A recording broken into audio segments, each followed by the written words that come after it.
You know, I think that people are really struggling with YouTube right now.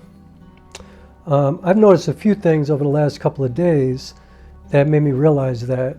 And first of all, before I get into it, I wanted to shoot like a whole bunch of anamorphic stuff today, but it was like a hurricane out here today. I actually just drove back home from pretty far away, and crazy flood. It was crazy, so I didn't shoot outside. So here I am indoors. I am using my Panasonic S5, the original.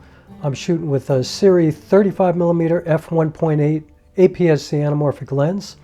And the cool thing about this lens, I'm shooting at f1.8, and I have a 24mm Sirui anamorphic, also APS-C. And the big difference, that's f2.8. So that lens is amazing. I could shoot a whole film with that lens without question. First of all, it's got a closer minimum focusing distance. Like, I'm as close as I can get to this lens, and it's probably 2 feet away at least. And I don't even know if I'm perfectly in focus, but I was trying to get as close to the lens as I could. But the difference is I can get better separation with this lens for shots like this. Like, I like to use the 35mm for shots like this, and the 24, which is a 27mm equivalent for full frame.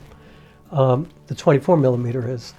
That's pretty much my everything lens. Like, I could do anything with that lens. And this one, I could do pretty much anything with this too. This would be like a 40mm equivalent full frame, because it's APS-C, so it's 35, which makes it about a 52.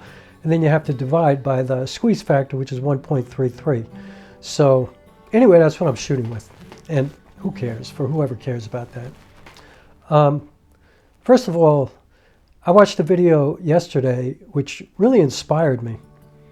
And I guess this is kind of weird because it was about a very serious thing. And there's an influencer, YouTuber, whatever you want to call him, named Terry Warfield, who is a big, strong guy. You know, they call him Terry Tight Shirts. He's a weightlifting guy, you know, and he's a really smart, really good camera space YouTube guy. And he's mostly about the technical stuff. You know, he doesn't really do much filmmaking, you know, storytelling kind of stuff. He's mostly a technical YouTuber. And, you know, I don't know if he does other stuff outside of YouTube, but for YouTube, he does camera reviews, he does gear reviews, he does stuff like that. You know, he's not as meticulous as somebody like Gerald Undone or something like that, but he's really good at what he does. And he's very engaging, and he's fun to watch, you know. He's seems like you would like him if you knew him in the real world. And like I said, he's a big, strong dude. He looks like a weightlifter, maybe an athlete in his life at some point. I know he's got children. I know he's married. You know, he shares a lot of his personal life with people, which I think makes for a better YouTube experience.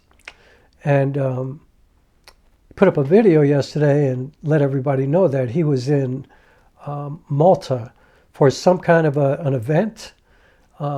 For, you know, a company flew him out there for, you know, to go over the product like they often do. And he was one of the people invited. And I think it was for Insta360, I believe. And he had a heart attack. Now, he's a young guy. I don't think he's even 40 years old. He's probably, I think he said he was maybe 37, I think. I'm not sure about that. But anyway, he had a heart attack. And it seems like he's fine. But it also seems like he found out that he has coronary heart disease, which he shared with us that his father had. And which is a scary proposition because they can't really do anything about that, supposedly. That's one of the reasons I'm mentioning it now. I've had the great fortune of working with, over the years, some people who train Olympic champion, world champion athletes, track and field athletes. And they are involved with a lot of really high-level doctors. And I happen to know about one cardiologist, like one of the top cardiologists in the world, who wrote a book about this diet that he developed. You know, he dove deeply into nutrition and, you know, the way it affects heart disease. And he found a diet, a nutritional program that if you follow it religiously, like no days off, no off days, no cheat days, nothing like that. Like if your life is in danger, if you have serious coronary disease that is threatening your life, he pretty much guarantees that if you stay on this diet, you're going to be okay. So I'm going to share that link in the description here in case Terry Warfield happens to see this, or if anybody else sees it and you know how to contact him or whatever, because I guess I'll try to see if he has a website or something like that, and I'll send it to him. But I'll put a link in the description. But, you know, it was pretty deep watching that because I could feel what he was going through. You know, I'm kind of an empath, and I'm a very health conscious person. And, you know, it was like, it's funny because when you follow these people, obviously I don't know him. I never met him. I don't really know anything about him. But I feel like I know him because I've seen him in hundreds of videos. You know, I follow him. And like I said, and you know, it's ironic because like he said, he starts every video with, you know, be thankful for your life because that's something that you didn't have to have today, you know, and it was just kind of like pretty sobering and pretty deep to hear him talk about his heart attack and how conscious he is about the fact that every day is a gift and you don't necessarily have to be given that gift every day. And so you should never waste a day. You should never waste a moment. And I also think that he's got like tons of followers, right? He's got a big channel. I think he earns a living doing YouTube. And so imagine the inspirational impact. Imagine the contribution that he can make now with this, you know, raising awareness for people who perhaps have coronary heart disease, or maybe their parents had it and now they can check, and, you know, the nutritional values that he could pass on to people now, and exercise, you know, whatever he can learn from this experience, he could share with other people. I just think this is perhaps one of the best parts of YouTube. And ironically, I was watching another video a couple of days ago about this guy, Volandis, who I follow, who's a brilliant filmmaker, and he's more of a storyteller than a technical guy. Like, he doesn't really do camera reviews and stuff like that as far as I've seen, but he's a storyteller, and he talks about his experiences of shooting and how he shoots, and, you know, he's a really, really gifted kid. I call him a kid because he's young, you know. And he found out that he had cancer over the past year, and he shared that online, and then he kind of disappeared for a long time, and I guess he's been going through treatment, whether it be chemo or radiation or whatever, and it's clear that he's had a rough time. And, you know, he used to have these beautiful dreadlocks, you know, and at some point he had to cut them off because he was going to lose his hair. And he talked about what a deep thing that was for him because, you know, for a lot of black people, their hair is an incredibly spiritual thing, you know. And so I saw him the other day, and it was funny because he hadn't been here for a while, and, you know, I hadn't seen a video of his for a while. And of course, once again, he, you know, posted a video that was like a beautiful film. It was amazing because he's so talented. But basically, his video was talking a lot about, he was kind of complaining about, I guess, losing friends and losing followers, and his numbers haven't been as good as they've been in the past. And so I was like, you know, he's what a gift for him to have gone through this illness. Now he's coming back, and he has the opportunity to complain about YouTube. To put it in the grand scheme of things, you know, to compare that to what he's been through, it's like, it's nothing, you know what I mean? And then I looked at his numbers, and he's got this gigantic following. You know, I'm sure he earns a living on YouTube too. And that's probably why he's talking about it, because he's probably in a situation where he needs to earn a living on YouTube. But, you know, he's got, like, you know, a lot of followers, you know, a lot of subscribers. He gets tons of views. And I was like, damn, you know, I can't even fathom having those kind of numbers on my channel. So it was just weird to me that somebody was complaining about that. Like, I can't imagine getting to that point to be able to complain about being in that space. But really the inspiration for me was to see him there, still doing his thing as well as ever. You know what I mean? Like, just really a strong filmmaker, a strong artist. He's a photographer and a filmmaker. And you know what? Let him complain. He's been through a lot, life and death situation, and he seems to be coming out of it really well. You know, and I think he got married earlier, or he has a fiance or something like that. Like, he's got good, beautiful things in his life. It seems like he's got a beautiful family around him. Seems like he's had a lot of support during this time. So between Terry Warfield and Volandis, I'm like, YouTube can be some real shit, you know, because then I saw a video from somebody who I know a little bit. Like, I don't really know him, but the channel Cabral Creates, this guy Luis Cabral, which he kind of said his name. I've never heard him say his full name, his real name on his channel before, but he put out a video the other day that was another beautiful. He's a really gifted filmmaker. You know, he's like a pro-level cinematographer, and he values that work. You know, he's very kind of meticulous with the way he looks at videos and stuff, because we've gone back and forth, and he always has like encouraging words or, you know, input or feedback or whatever. And he's brilliant. He's brilliant. But he was in kind of a sad place, and I think he was in a sad place because of the state of the world. But I also know that he struggles because he's a truck driver, and he just wants to be doing YouTube full time, which, you know, a lot of people do. Like, who doesn't want to make money on YouTube? But there was something different about his video. There was something much more vulnerable and much more organic and genuine about any other video that I had seen him do. Like, I felt it in my chest, and I had never felt that before in one of his videos. I always feel him kind of trying to figure out how to do the best video that he can make, but this, I felt like he kind of just threw it away and just did what he does, and allowed us like kind of a window into his soul a little bit. Like, I felt like, you know what, people are going to really feel like they kind of know him if they watch this video, and I think that's kind of rare on YouTube. I mean, I am a professional performer, like by trade. That's what I do. I've been on stage thousands of times, you know what I mean? Like, and I learned from somebody who was a mentor to me that, you know, the only way to really be successful as a performer or to share any kind of work is to kind of allow people to know who you are. And not literally, you know, I don't have to give them my phone number and my address and all that kind of stuff. I don't have to tell them about who I'm with or what kind of relationships I have. But I mean, in my delivery, you know, in my storytelling, even here on YouTube, I ain't about no bullshit, you know what I mean? Like, if you're watching my channel, I'm the same guy. Like, if you met me out on the street, I'd be the same person. And that's what I felt from Cabral, you know, from Luis. You know, I felt that the other day for the first time, and I was inspired by it, you know, and I also felt his pain, and you know, I share it with the way, you know, the state of the world and what's going on, and there's just a lot of sad, disruptive, disturbing things going on right now.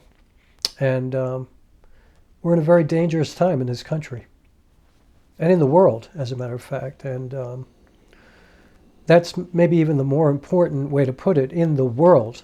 It's a very dangerous time. So anyway, I just wanted to point out that for Terry Warfield, you know, I'm sure everybody's got, you know, like, one of the best things about YouTube, one of the other best things about YouTube is he's got this gigantic following. So he's got all this positive energy rooting for him, and you know, like, I'm sure he's gotten contacted by so many people, and probably personally, because he's one of these people that gets invited to all these events, you know.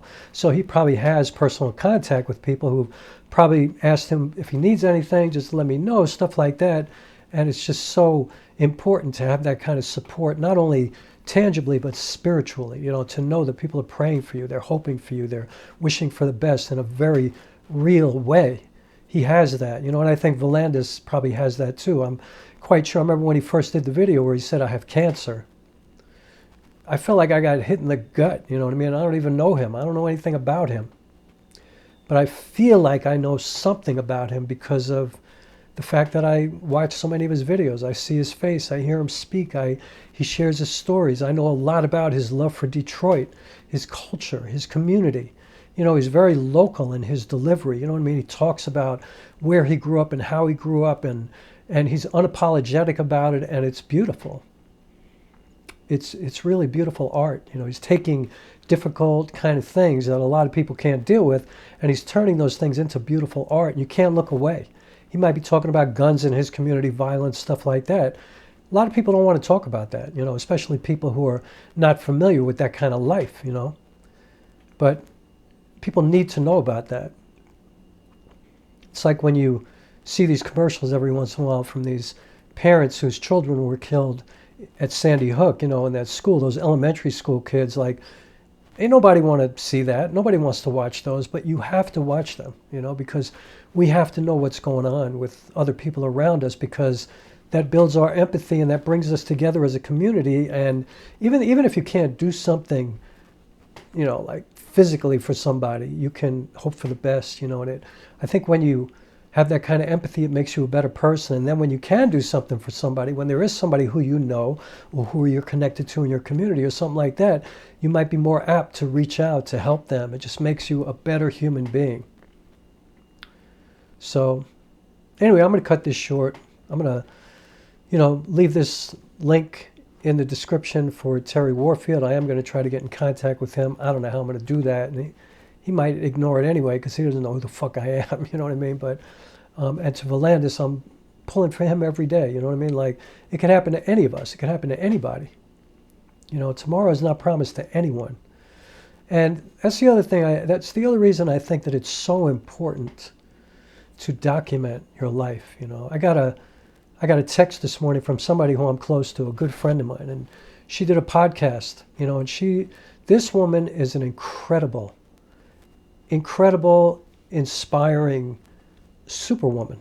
Like, she's been through a lot in her life. She's from Queens, she grew up, she's Latina, she grew up, like, if you listen to her, it's a beautiful upbringing. She loves New York City so much, but she's lived all over the world and she's accomplished gigantic things. She's really, really successful. She's lived all over the world. She is fearless and she's curious. She's always wanting to learn, to grow.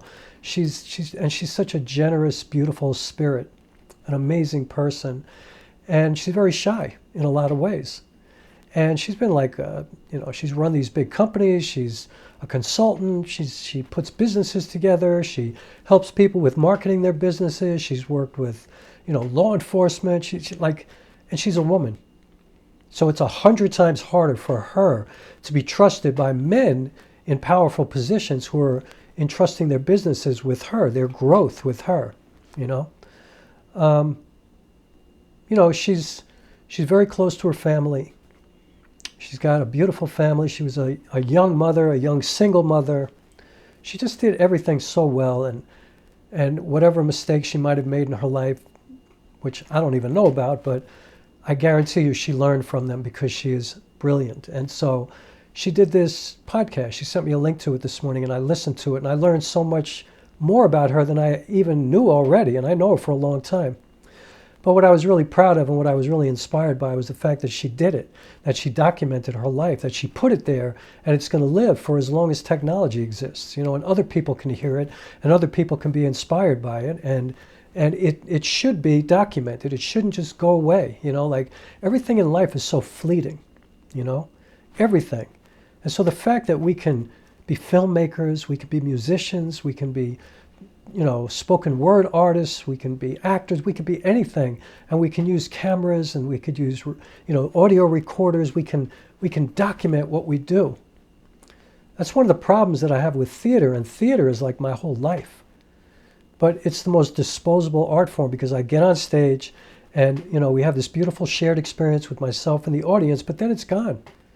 And for a long time I wouldn't allow anybody to record my theatrical performances because I had this kind of purist mentality, like, nope, only the people who are here tonight are going to get to experience this, and that's it. And I'll do the same show tomorrow night, but it's going to be completely different energy, different audience, and whoever's there, that's ours. We share that. But thank God I allowed somebody to document my second play, which I did for 5 years, but for one night I documented it, and we created a little mini-series around it, and even though I didn't really get exactly what I wanted out of this filmmaking experience that I did with that, I didn't do it. A different filmmaker made it for me. I'm so grateful that my live theatrical performance is documented. When I'm no longer on this earth, people could look at that and go, oh shit, that's what he did. That's what he was about. And it was a documentation of a play that I feel is the most important work that I have ever created. And so I'm so incredibly grateful that that exists. So anyway, I feel like I'm talking about a lot of different things here, but I guess the most important thing is that it's important for us to share with one another, it's important for you to document your life, to do that. I think it's really a great thing to do for yourself, for your family, for your kids, for anybody who knows your community, but it's also important because it brings us together, because Terry Warfield could have decided to not tell anybody about the fact that he had a heart attack. He might have even felt a certain kind of way about that. Maybe he felt exposed and vulnerable about it, but he looked right into the camera and he said it, and I didn't get the sense that he was looking for any kind of sympathy or anything like that. You know, it was a beautiful share. Same thing with Volandis, you know, and he did disappear for a long time to deal with his life, to get himself together, but he shared it. And that's a beautiful thing. And that, like I said, can only build our empathy, and that's everything. So keep documenting, keep making art, or even if you don't make art, just share, you know, go find an open mic and tell stories, you know, write, you know, record things, go to a podcast. I mean, find ways to, you know, create something that can live forever. Put it on a CD, put it on a DVD, you know, if they shut the internet down, have something that people can put into some kind of a machine to play it. You know, I'm going to make Blu-rays or DVDs of my films because what if people can't get online? You know, like it's not enough to just have an MP4 or a .mov file or a QuickTime file or, you know, ProRes or whatever. Put it on something because somebody's always going to have a VHS, a Blu-ray, a DVD, or whatever. Wow, Terry, man. If I could call you by your first name, I hope you get better soon. And I hope you check out this book and check out that doctor, because you might be able to have a much better scenario with your situation than you even believe, you know? Because, I mean, I don't know what you believe, but it sounded like, well, you know what, it just happened, so I'm not going to judge anything. But I just know this might help add to whatever you're doing. And Volandis, you know, I'm pulling for you, yo, and I think so many other people are. And to anybody going through anything, you know, like, let's stick together and let's look out for one another, and you know, try to be involved in your community locally, your friends, your family, the community members, whatever, and stay open and stay willing, and be a good neighbor, and make sure you vote, and make sure you please subscribe, and please hit the like button, and please consider joining my Patreon. That would be awesome. I mean, I have an amazing community of people who are supporting me. And finally, please consider checking out my GoFundMe for my feature film that I just finished the screenplay. I'm incredibly excited about that. On to the second draft, and then I, you know, storyboard and shot list and get all my gear together and get all my collaborators together, and let's make a movie. So GoFundMe, off to a great start. It would be amazing to have you. I would honor your support. And now I'll end this video right now.